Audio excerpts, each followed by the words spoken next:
it'll be just like in the book, and I'll be the dead body, and you'll be Ethan, and you can like put me in, and I think it'll be like peak content. And wait, what do you do? You'll notice during the interview with Neil Sharpson that I can't actually hear anything he's saying. That's why Aurora is doing most of the talking, but it's okay. All right, everybody. Hey, thank you so much for watching, everybody. We've got a special guest here, something really, really special. We have a Dublin-based author, vlogger, podcaster, playwright, the wonderful Neil Sharpson, everybody. Thank you very much. That's the way you say like Dublin-based is like it's not that impressive, guys. Look, we're from Texas. It's impressive to us. I was actually in Texas for the first time just last month. What? Where were you at? Yeah, I was. So I also write children's books. I don't know if you know, but so I was doing a book tour for Don't Trust Fish. It's my first picture book, and I had two stops in. Was it? I always mix up. It's San Antonio. It was San Antonio. San Antonio and Austin. Yes. We're in San Antonio. Oh, right. Yes, that's crazy. Passed you in the street. Probably. Austin was actually one of my favorite stops on the tour. Gorgeous, gorgeous city. Wonderful, wonderful vibe. It's beautiful out there. And hopefully you guys got some food too. Oh my God. Yeah. So I was there with Dan Santat, who was the illustrator. He's an old hand at this. Like he's been doing like book tours for like 20 years at this point. And he was like, "Oh no, we got it. I'm taking you to a Tex-Mex place, and I'm just like stuffing you with food until I have to roll you out the door." And he did. He was as good as his word, and it was fantastic. Had some fajitas, and they're absolutely delicious. I was just about to ask what you got. Yes, fajitas rule. Do you guys have Mexican food in Ireland? Yeah, sure. Actually, fajitas are like our kind of like family kind of like special meal, you know, when we're kind of like we're not too tired to put some effort in. So yeah, I cook fajitas once in a blue moon, but love that. I like how it's global. Yeah. Right? Have you ever tried to do an American accent? Well, I've done a bit of acting, so yeah, I've had to do American accents now and again. Don't ask me to do one now. I'll be nice. I won't. I did have it on the questions, but I won't. You know what? I was taught by a voice coach how to do an American accent without thinking about it. So it's like not to do an impression, actually to teach yourself just to talk that way. And apparently, the thing you have to do is to leave the tip of your tongue at the back of your teeth on your upper jaw. Apparently, like I'm just doing that now, and apparently that's what makes the American accent. Apparently, you're doing that all the time, and you don't realize it. You know, that makes a lot of sense because when I'm also an actor, whenever I try to do another accent, I am not necessarily thinking about where the position of my tongue is, but I am thinking about how I'm saying certain words, like water, something like that. Oh, no, not bad. I thank you. We also saw that you had a blog. Your Unshaved Mouse blog. Yeah, since it's been going like 13 years now. It like who still has a blog in 2026? Me, apparently. People still blog. What made you start a blog? Right. So two things happened. My daughter was born, and I kind of like people have been telling me like for ages, you know, if you want to be a writer, you have to have a blog, you have to have an online presence, you need to kind of like, you know, build an audience that way. And I could never figure out, you know, what would I blog about. And when my daughter was born, my wife and I were kind of like discussing, you know, because we're both huge Disney fans, and we're like, what Disney movie should we show her first? And then I just had the idea of doing a kind of like a weekly blog where I would review each of the, you know, the canon Disney movies. So it was like starting with Snow White, Pinocchio, and then just kind of like moving all the way up to the kind of like the present day. And that's kind of how it started. It started originally as a Disney blog. It's why it's called Unshaved Mouse, because I used to have a beard, and you know, Mouse is in Mickey Mouse. And then I just started doing like superhero movies, comic book movies. Now it's just kind of like it's anything that takes my fancy, but it's a movie review blog, and I keep people updated on what I'm doing kind of like writing wise. It's a fun hobby. It's a good way to kind of like to keep my kind of my writing muscles in shape, you know. That's actually really smart. I never considered blogging as a way to stay on it, but I guess it makes sense because you have to regularly update it and Yeah, stuff like it's that. it's a good way. It's a good way to kind of like to teach yourself discipline. I need a deadline. I'm working on a book currently, like just a fantasy novel, and it hasn't been commissioned by anyone. It's not like I haven't sold it to anyone. This is literally just something I'm working on for me, and I've been working on it now for like 3 years. And part of the reason for that is just because I don't have a deadline, so it is hard for me to kind of like sit down and just devote the kind of like the mental energy to writing it. Because if I don't finish it, the only person who's going to be disappointed is me, and I don't care about me. So I'm laughing because I understand. I did think it was interesting that you had a bunch of movies reviewed on there, but I didn't see very many things about books. Do you read a lot when you have the time? well, so that's an interesting question. Like, I used to be an absolutely voracious reader, and then COVID came along, and during COVID, side tangent, have you ever heard of a TV show called Garth Marenghi's Dark Place? Oh no. So it's a comedy show about this like hack horror writer who like he thinks he's a genius, but he's just pumping out schlock. And he has like kind of like these great sayings like, you know, I know writers who use subtext and they're all cowards. And another one of his is, I'm one of the few writers you'll meet who've written more books than they've read. But during COVID, I did write more books than I'd read because my attention span was just shot to hell, and I could read hardly anything. Yeah. I've gotten better at it now. Actually, I've slowly kind of like worked my way. My wife and I, we were on holiday. She had a big birthday, and I kind of like I took her to Cyprus for a week, and we just hung out by the pool and just read. Like kids were at the grandparents, like you know, nothing scheduled, nothing planned. We just relaxed and chilled, and I got through 3 books in 1 week, and I was very, very happy with that. Wow. But that's not usual. Like normally, it takes me a few months to get through a book, but at least I am consistently reading now. So I've kind of like I'm making progress. Yeah, that's totally fair. When you're working as much as you are, it's hard to find time because you have to dedicate time to a book more so Yeah. than you would to a movie or a TV show or something like that. Or just smartphone. Right. But that takes up a lot of time too. Yes, absolutely. What was the last book that you read then? You said you had 3 in a row. So the 3 books that I took, let me see, and then give an example of just kind of like how weird my taste in reading is. Do you ever Terry Pratchett? Do you ever read him? He's a British comedy fantasy author. Absolutely check him out. He passed away a few years back, but he's just like some of the funniest and really kind of. So he writes, most of his books are set in this fantasy world called Discworld, which is a disc floating in space on the back of 4 elephants who are standing on a turtle. They're fantasy stories, but they're about like everything really. Like, so he'll write a book about like rock and roll being invented in this world and all the crazy stuff that happens, or like cinema, and they're kind of like really, really funny, really, really sharp social commentary. So I read one of the Discworld books. It was called Unseen Academicals, which is about football, basically, or soccer, and it was very, very funny. And then I also read this book about the history of German kind of like pagan like secret societies and the influence that they had on the Nazi Party. Wow. Which was tough going, but it was very, very, very interesting. You come away from feeling like if D&D had just existed, the Second World War probably wouldn't have happened because they were all just a bunch of fucking nerds. And then bloody hell, what was the other book I read? It's gone out of my head. Sorry. So, but anyway. Yeah, I love how diversified your reading is.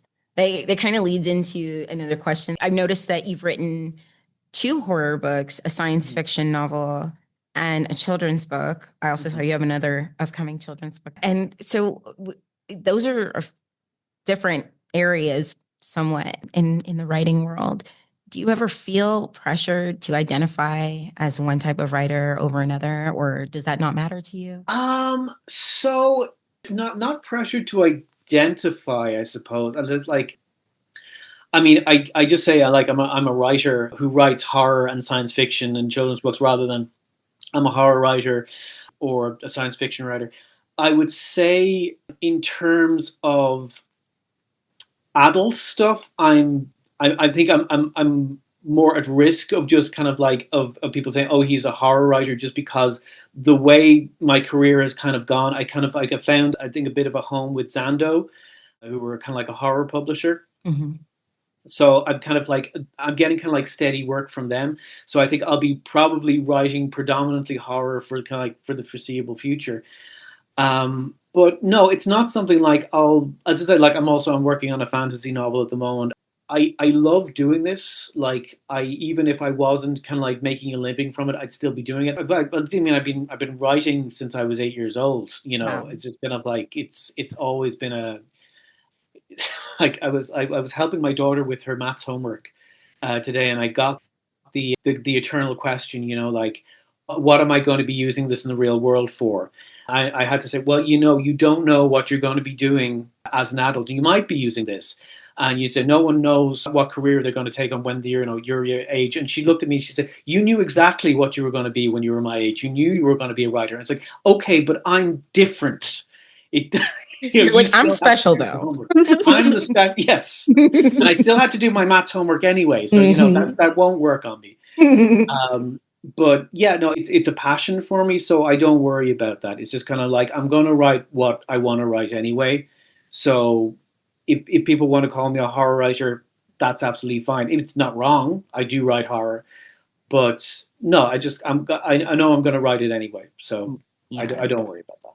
I could sense the vibe from just reading Knock Knock Open Wide that you had so many other stories to tell, because I loved personally the story of Aisling and Betty. I love their relationship so much. I'm so glad to hear you say that, because one of the kind of the most consistent criticisms of the book, a lot of people say, is that I loved the Attain stuff. I loved the kind of like the scary, spooky stuff with her and the corpse and the dogs and the road and the farmhouse and all that. That was great. But then it goes to college and it's just about this relationship between these two girls, and I don't care, and I want to get back to the horror.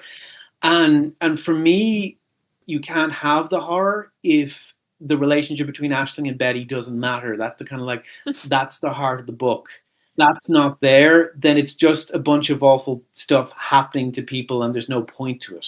There has to be something worth saving. There has to be something that the author, are rooting for. And you say, no, I want to see these people survive.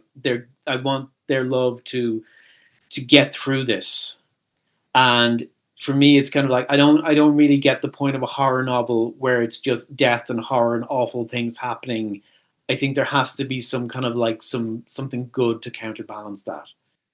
Yes, I completely agree. Now, Violet, and again, she's only being kind of silent because she's having a little bit of trouble hearing you. But she seemed like a lovely person, though, even though I can't hear anything. But when we did a review of your book, that was actually a point that she and I disagreed on. She was very much, we're talking about the romance between Betty and Aisling. I was very much a fan of that. As a matter of fact, please, if I can ask you anything, if you do ever write a romance, I would love it, because I thought you did such a beautiful job of establishing their relationship. And I did think it was important to this story overall as well. But Violet may have had some of the opposite opinions that you discussed. But I mean, that's why we do this together, because we balance things out. But I love hearing that was your point of view, and I do feel a little bit validated in just fighting for that. I did like the romance, and I thought it was good to the story. I just would have loved more. More of the romance. Maybe like a whole spinoff or something. Do you mean more romance, or do you mean more of something else? I'm a guy. I cannot write that kind of stuff. I would be shot. He wanted to ask you about why you wouldn't want to write more erotic. Like you Where's the smut? It killed us a little bit because you started and then you said, and then the next day, and both of us would read our books like, Oh my God. No, no? I cannot get away with that. What? Okay. Why do you feel like that's not something that you can do? I mean, like even with Knock Knock, like as I tried to be there as tasteful as I could, there has to be some kind of what is it you kids say? The spice. There has to be some.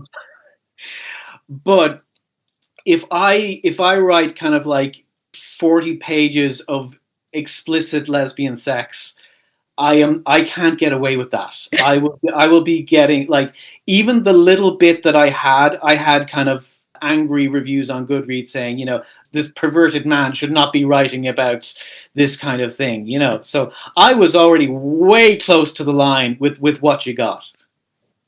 I feel like that's so unfair because I feel like I've read like homosexual erotic, not erotica, but romance books, right, between two men that are written by a woman, and she's allowed to write, the spice, like that heated rivalry, the really big. I don't make the rules. I guess that makes us feel a little bit better that now we know that's why you didn't incorporate that there. No. Well, going back to Knock Knock Open Wide, you had the two timelines going on. Was it hard for you to keep track when you were writing? No, for starters, because my wife is my editor and she's really, really, really good at keeping track of timelines. I have my spreadsheet and my timeline and everything that happens in order so I don't get lost. But she is really, really good at kind of like supposed to say, no, this happened in the wrong month of the year. This scene happens, that doesn't work out with the timeline. Go back, do it better. So yeah, no, Excel and a very, very anal retentive wife solved that problem. I love that y'all work together. That is so beautiful. So is that how you met? That she was an editor before? So I was very, very active in the drama society in college. I was writing and acting, and she was a director. And we worked together, and we worked together, and that we've been together ever since. She was my first and greatest fan, and she's always the first person that whenever I have the new draft, we sit down on the couch, and over a couple of nights I will read it to her. And yeah, that's how we work. That's so cool. You don't hear a lot about like husband and wife teams. I didn't actually realize how rare that is for your spouse to also actually like your work. It's like I don't think I've met another writer who actually whose wife or husband like actually reads their stuff. It's weird. You get a best friend and you have your biggest fan and your biggest critic all in one. So that's a perfect setup. So then I didn't say she was my biggest critic, but you just got that right. Well done. Well, you said she was your editor, so I'm assuming. And then okay, fair enough. I've been married before too, so So when it comes to writing it, then were you writing it chronologically? So this one, it was kind of weird, because. So all right. So to give you, this was my second novel. My first one, When the Sparrow Falls, was actually an adaptation of a play that I wrote. And Knock Knock Open Wide was actually started out as two completely different works. So the Attain stuff was a stage monologue called A Corpse on the Road. So the main character was a woman, and then when it was staged, they actually changed it to a man because they had another monologue on that night, and that was with a woman. So they kind of like, just for balance, they actually. So Attain was originally a man, was first a woman and then a man, and then back to being a woman again. Sorry, I'm rambling. So, and then the Aisling and Betty stuff was a short film that I was commissioned to write by the state broadcaster here that never kind of like went ahead, and it was called Knock Knock Open Wide. So when I was signed up with Tor for a 2-book deal, so I had the first one, I had When the Sparrow Falls written, and I was like, oh crap, I need another book. So I said, well, the first one was an adaptation, so I took those two scripts and I just kind of like smushed them together. and made the character in the monologue the mother of the main character in the screenplay. So figuring out what order it was written is actually really hard, because part of it was a stage show that I wrote like years and years ago, and part of it was a screenplay that I wrote other years ago. So I have no idea. Basically, that's the idea. I have no idea what order I wrote it. Well, in the actual process of writing the draft, it was as you read it, more or less, and then I ended up kind of like chopping and swapping some stuff around, so it would kind of like it would hit harder. But mostly, I always try to write in the order that the person reading is going to be reading it in. That's really cool. I did see in my research that it was kind of a combination of those two projects. I was trying really hard to see if I could find a corpse on the road. As an actor, I'm like, well, let me see that monologue. I'd be happy to send it to you. Oh, thank you. I'd love that, because I'd love to read it. No problem. It ends very abruptly. I wasn't actually sure how to end it, which is why it probably ended up being the prequel to a larger story. That actually kind of segues into my next question, because I did see in an interview that you had said that you had difficulty with ending that monologue. Was that the only time that you found that you were struggling with ending with a story? How do you find that you overcome finding a way to end things? Right. Well, I tell you, that was kind of a weird case. My degree is in Irish folklore, so I studied Irish folklore in university, and in University College Dublin, they have this massive archive of Irish folklore, of these big handwritten manuscripts of like stories and folk tales and folk cures and all this kind of folk knowledge. And it was while I was studying there, I came across a story. It was called Machan Jowl and a Hoggart, which is the devil's son as priest. And I remember reading it and thinking, this is absolutely terrifying. I have to do something with this. But I only started writing it after I had finished college for years ago. And I couldn't actually remember how the story ends. And so that's the reason why. It was just my bad memory, which is why kind of like the story ends where it does, because that's as far as I could remember. But eventually I tracked the original story down. But normally, no, I don't think I have a problem with finding an ending. Sometimes it kind of like maybe it feels a little bit lackluster, and I need to punch it up a bit. But no, normally I think the most important thing when you sit down to write is to know where you're going. I don't necessarily mean you have to have everything plotted out perfectly to the last detail. In fact, sometimes I think that's a bad idea. Mm-hmm. How I always think of it is, when I sit down to write, I know A and I know Z, and I've no idea about B, C, D, E, E, F, G all the way to D, but at least I know where I'm going, and I should be able to find my way from start to finish. But yeah, so it's usually it's the middle I tend to have more trouble with. So what do you do when you're stuck in the middle then? Well, there's the kind of like there's the tried and true method of just kind of like playing computer games and watching YouTube and doom scrolling and just kind of like procrastinating and just banging your head against a desk until something finally breaks through. Yeah, I mean, I'm not the most disciplined writer. A lot of it's just kind of like, it's just frustration and just powering through until I'm just waiting and waiting and waiting until finally you find that little glimmer.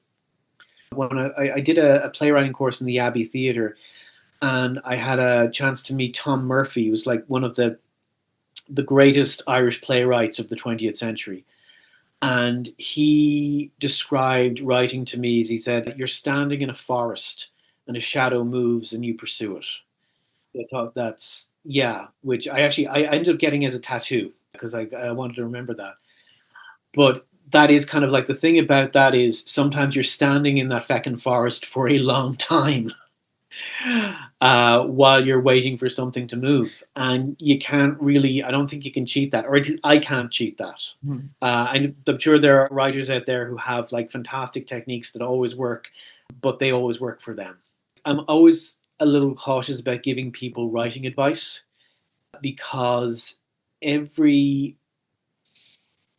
like, Harpo Marx from the Marx Brothers. Mm-hmm.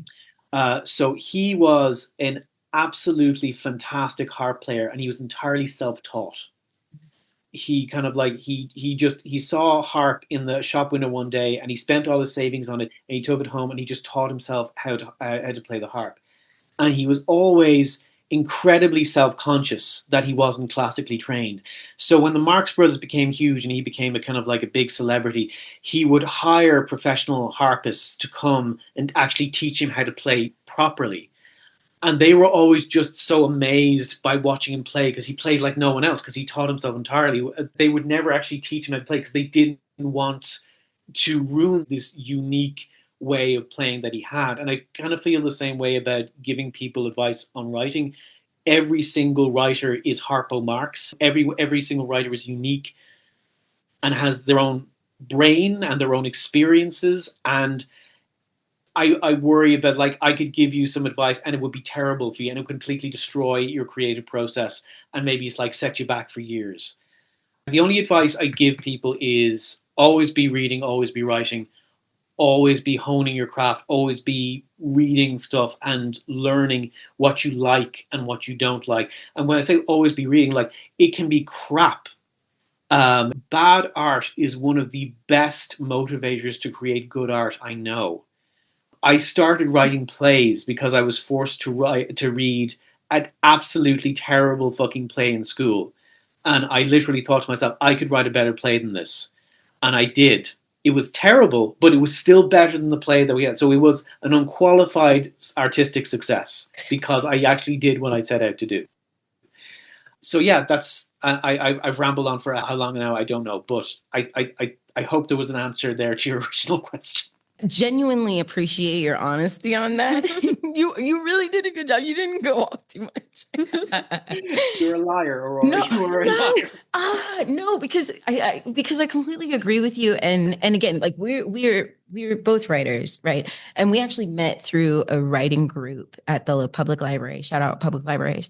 And we are always constantly talking amongst each other about, well, what should we do? And should we self-publish? Should we try and go to see a publisher? Should we do this with our process? Should we do that with our process? And everyone has different opinions.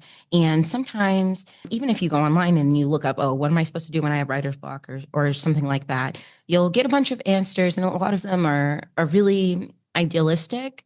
And so if you're not achieving or hitting exactly what everyone says that they're at, then it can be discouraging. So I think I understand if you're doing this professionally and you were trying to hit a deadline and you're faced with writer's block. I get that kind of like some airy fairy, just kind of like follow your passion and just kind of like wait for inspiration to strike. That's not good advice because you got bills to pay.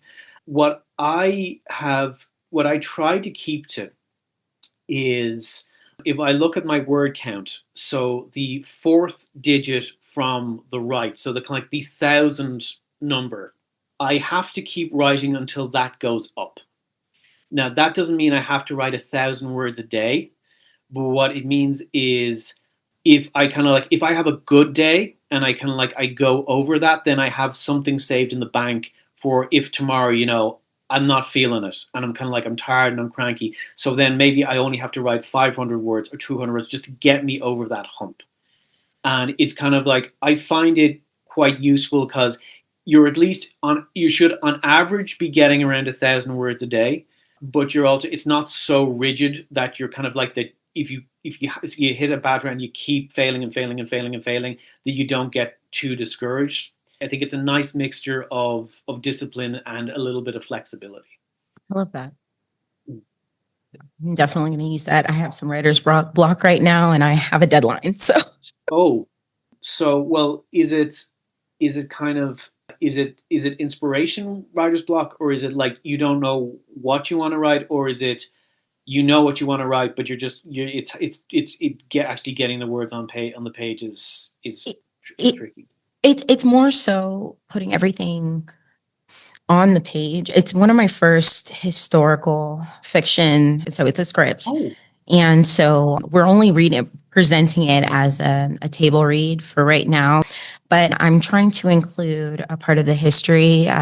But then, once I start writing, I'm like, well, maybe I need to do more research. And then I'm like, well, I think I just need to learn more before I start writing, and then I just don't write. Yeah, I get that. Actually, that was one of the kind of like the one of the spurs that I wrote that got me to write When the Sparrow Falls, my first science fiction book. I really wanted to write a spy thriller, like a kind of like a Tinker Tailor soldier spy kind of like thing. But I was scared that if I set it like in, say, East Berlin during the Cold War, I'd get the details wrong and I'd be getting angry emails in my inbox beginning with Mein Herr, you know. So that's why I set it like 200 years in the future in a place that's kind of like has that kind of like Cold War kind of like, sorry, which is no help to you, sorry, because you're actually setting this in a historical place and time. If you can say you did your best, you did your due diligence, you did your reading, you did your research, and then if any mistakes you make are honest mistakes, and some people will kind of like they'll come at you for that, but as long as you know that you did your best, then fuck them. Thank you.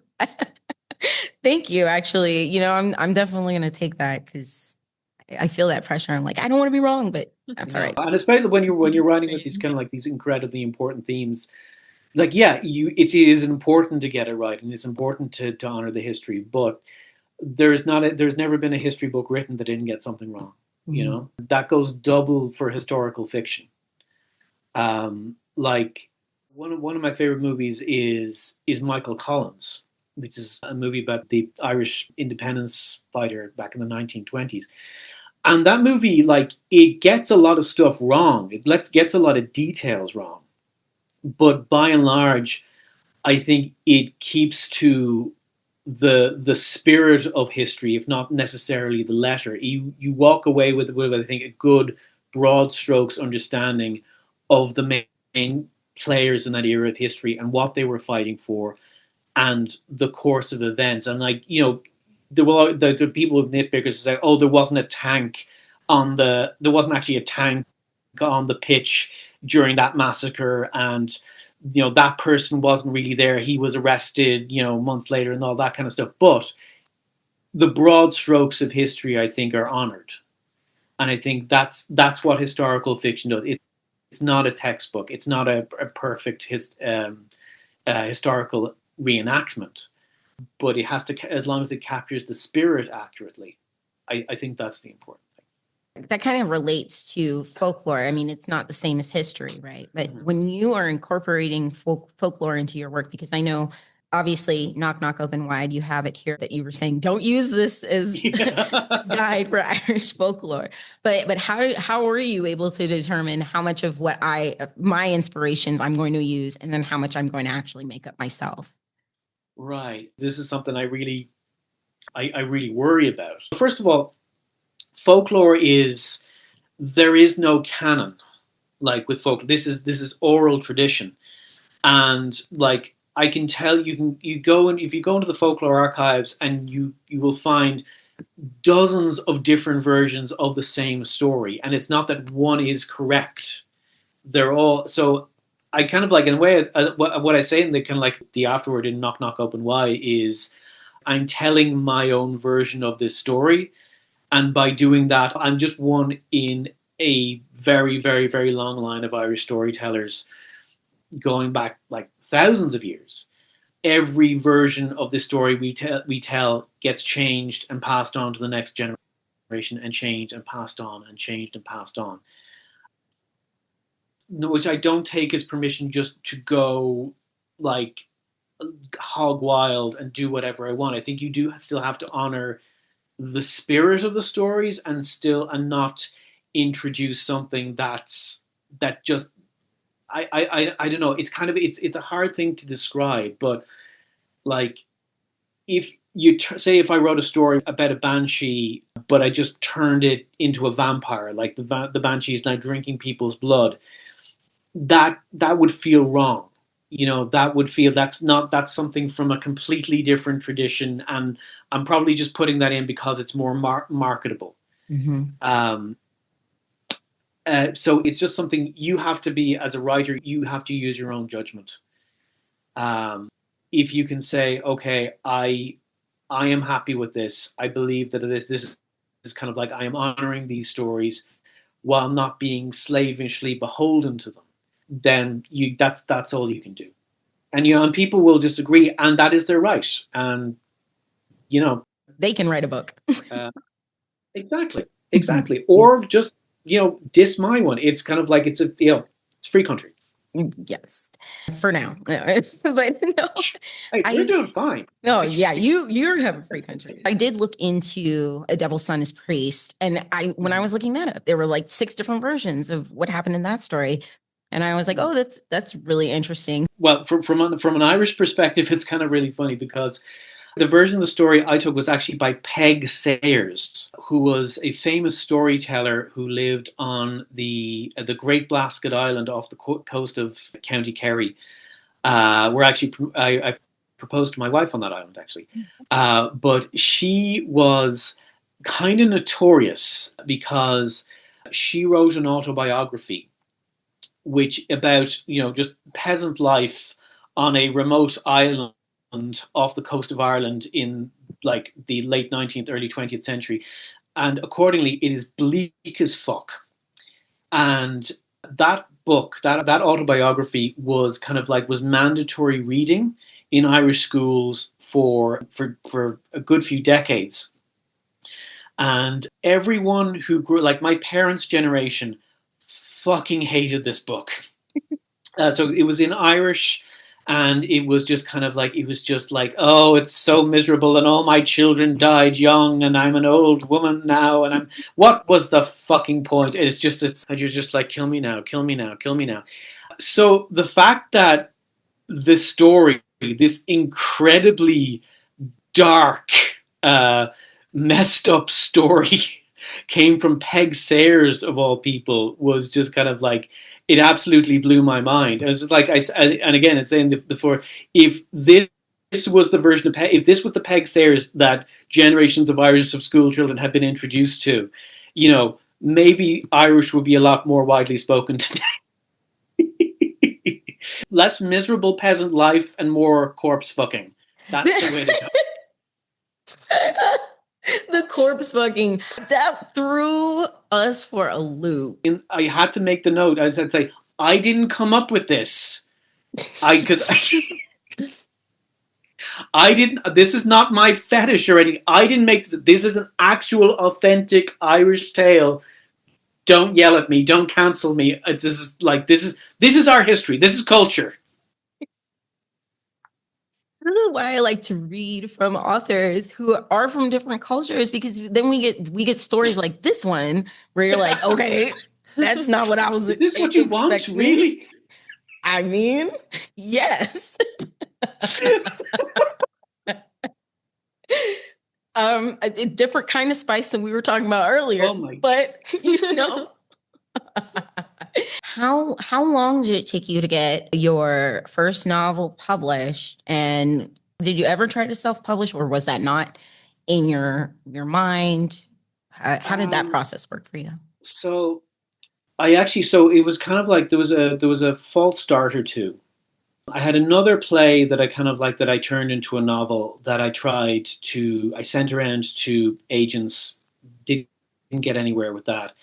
When the Sparrow Falls, I think I spent around a year, maybe a year and a half. I sent it out to around, I think, 150 agents. Wow. Yeah. And I only realized after I kind of like announced that I'd finally found an agent that that's actually a big number. And it felt a bit like I just kind of like casually let slip that I lost my virginity at 50, and everyone was like, "What?" And what? That's not normal. Yeah. So it was kind of like, it was a long old process. I never really seriously considered self-publishing because it's absolutely no disrespect to self-publishing. It's absolutely a very valid path to take, and many people make out great from it. But to me, it always seemed to be a process that didn't play to my strengths. I don't have a big online presence apart from the blog. I'm not very active on social media. I hate self-promotion. I fucking hate self-promotion. I'm Irish Catholic. It just like, it gives me the ick. And it just seems, it's like self-publishing seems to me like it's just such a constant grind, and just constantly putting yourself out there. And I just want to sit and write, and I want an agent to sell the book for me. That's what I feel comfortable doing. So yeah, I didn't feel that kind of like self-publishing was for me. Also, I think self-publishing works better for other genres than maybe than the ones I work in. But yeah, no, it wasn't really something I pursued in any kind of like meaningful way. I was kind of like, I think I was pretty set on just getting an agent and then going the trad publishing route.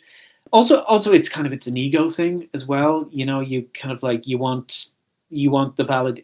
I don't know why you write, but I'm a constant void in need of self affirmation. So I kind of like, I really, yeah. You want a publisher to say, yes, your book is great, and we will publish it for you. When you were finally published, how much say do you get in, I guess, the cover, what's on the back of the cover? Okay, so cover, it varies from book to book. Okay. With the British edition of When the Sparrow Falls, I was given like 3 options. I said, we think maybe this, or we think maybe this, or we think maybe this. And then I got a vote, my agent got a vote, and the editor got a vote, and it was kind of like majority rules. Okay. With the cover of Knock Knock Open Wide, they had the general kind of like idea of like the woman and the kind of like the head inside and the horns, but I was able to kind of like say, okay, well, I think the horns are too small, and the woman, like the girl, like Aisling kind of like doesn't look like Aisling should look, so her hair was too long originally, and that, so I was able to kind of like offer criticisms like that, but it kind of like the main thrust is decided by the editor. So it's kind of, you get input on the cover, but you're not in charge of the cover. You can make suggestions, and your opinion is taken into account, but ultimately, well, first of all, I'm not a visual designer. I don't have any kind of like expertise in marketing. I'm an amateur when it comes to kind of like deciding, what kind of like cover should go on a book. So that's good. It's good that I don't have the final say on the cover, quite frankly. The blurbs are basically like, so I will usually kind of like, I'll be asked by a publisher, do you know any kind of like authors who might be willing to give us a blurb? And I'll give them a few names, and they will go and they will see what anyone whose bridge I haven't burned yet is willing to say about my writing. And then they will kind of like, they will just arrange that on the back, and I don't really have any say in that. Yeah, no, but that's how that goes. Okay. Yeah, because we were mostly, because we love the cover, the front cover, and everything. I do too. Oh my god, I think it's beautiful. We had a problem though, because I felt like the summary on the back gave almost everything away. I mean, what does it say again? It's been so long, actually. It really, because so the reason we say this is because when we pick up books, we read them, we don't even look at this part until we start doing the review. And so when we were reviewing on the back, we're like, oh, we didn't even know any of this when we were going in. I don't think it's a bad blurb. I just feel like maybe if they had cut it at a certain point, and I'm like, okay, good. But that's just a personal thing. I was just curious. Yeah, it's kind of like, I know that like there was this trailer editor who's asked like, why do you always show the best parts of the movie in the trailer? And his answer was, well, because we want you to see the movie. That makes sense, though. You talked about how you studied Irish folklore when you were in college. Was there anything that really motivated that outside of your natural curiosity for stories? Well, so 2 things. One, my mother actually she used to work in the folklore department in UCD. So I always kind of like, I was always immersed in, like I used to come into the folklore department when I was like a toddler, so it kind of like, I was always kind of like immersed in that part of the university long before I came to college. The other part was I failed to advance to the next year in psychology. I didn't get high enough grades. So I needed to switch to another subject, and the Irish folklore course was only 2 years long. So that kind of like, it fit me perfectly.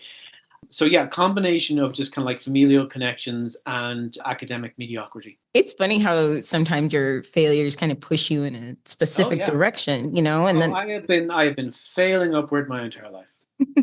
there you go, failing up. Violet actually, she writes a lot of folklore based, and she's actually been to Ireland. No way. So I wish she could hear you so she could have a conversation and say something, but I'm going to let her say something right now.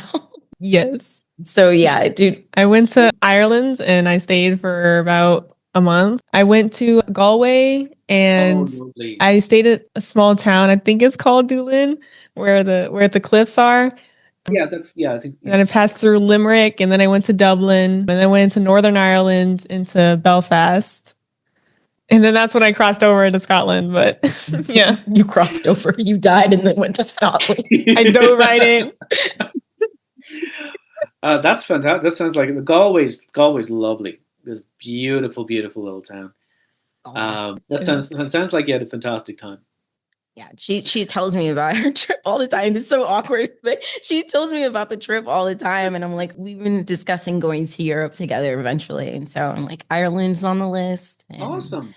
Yeah, Germany. Look me up when you get here. I'll show you the sites.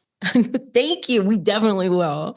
So I guess for one of our last questions here, actually, two more. How do you handle public criticism of your work? Because we've talked about a few criticisms that you've received. This will sound awful. I don't read bad reviews, and the reason for that is there's two possibilities. Either I'll think the review is unfair, in which case I'll be angry for the rest of the day, or I'll think the review is very fair, and then I'll be depressed for the rest of the day. And either way, I can't actually fix the book now because it's out, it's printed. So I say I listen to criticism very, very keenly in the editing process. I listen to everyone's criticism, and I don't necessarily implement everyone's criticism, but I always kind of I take criticism during the editing process very, very, very seriously. But once it's out, it's kind of noise. Mm-hmm. It's not something I can use. It's not useful to me, and all it's going to do is just going to make me angry or upset. And I think thankfully, I've been very, very lucky so far. I think everything that I've written has had a very, very kind of generous response overall. I've gotten a few stinkers of reviews. Every writer does, but no, it's that's when at that point it's just kind of you just gotta, water off a duck's back. Exactly.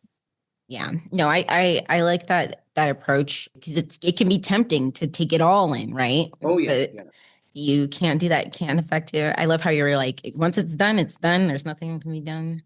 If I was back in my 20s, I know it would have absolutely getting a bad review would have absolutely knocked me on my ass. But one of the nice things of being a 42-year-old man is you stop giving a shit. Your ego just becomes an impenetrable wall, and people will need ladders to get over it. Can't wait for that to happen. I'm waiting.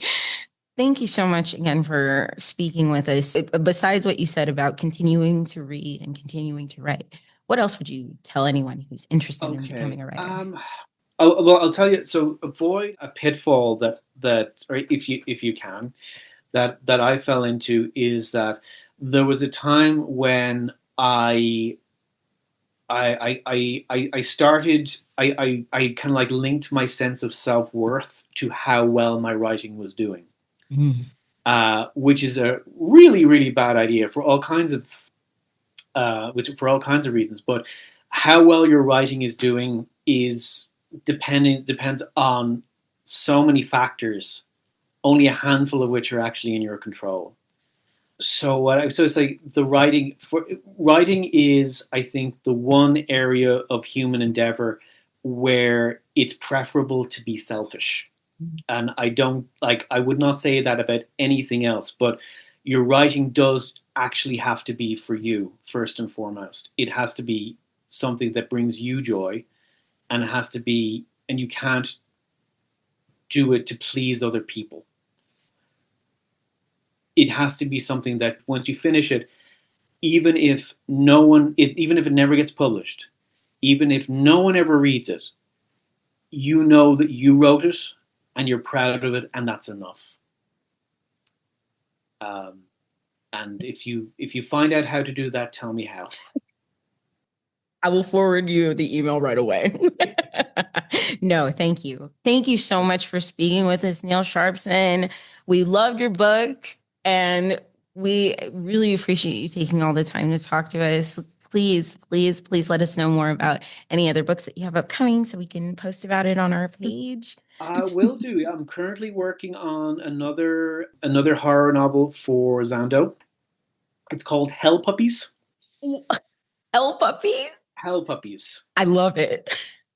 So this one is going to be, I think it's horror, but it's a lot lighter and it's a lot more comedic. Love than it. Knock Knock and Burial Tide. And I told them I'd do it, but the next one after that has to be absolutely fucking terrifying, because like I'll write this light kind of like this lighter kind of like campier horror novel for you, but they're gonna start feeling they're safe. Ooh. And I can't have that. They have to be afraid of me. So, but I'm scared now. But this one, I think it's a lot of fun. I'm really, really enjoying this one, and hopefully it should be out early 2027. Awesome. We'll definitely be on the lookout for Hell Puppies.